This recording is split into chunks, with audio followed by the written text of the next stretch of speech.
பார்க்கணும்னு தான் ஆசைப்பட்டான். சகையு இயேசுவை அவரை சுத்தி பெருங்கூட்டம். இயேசு வாராருன்னு தெரிஞ்ச உடனே ஓடுறான். காட்டத்தி மரத்துல வேற யாருக்கும் அந்த வாஞ்சை இல்லை, அந்த ஆசை இல்லை. அங்க இருந்த சுத்தி நின்றவங்க எல்லாம் பார்க்குறாங்க.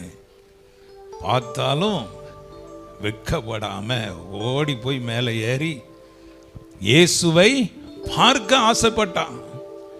இயேசு அங்க வந்து அப்படியே நின்றுட்டு பேரை சொல்லியே கூப்பிட்டார். சகைவே வா, உன் வீட்டுக்கு நான் வாரேன். சுத்தி நின்றவங்களை பார்த்து சொல்லலை, கூட வந்த சீசர்களை பார்த்து சொல்லலை. சுத்தி நின்ற கூட்டம் சகைவை பார்த்து இவன் ஒரு பாவி சொல்லி ஒரு பட்டம் கட்டி வச்சிருந்தாங்க.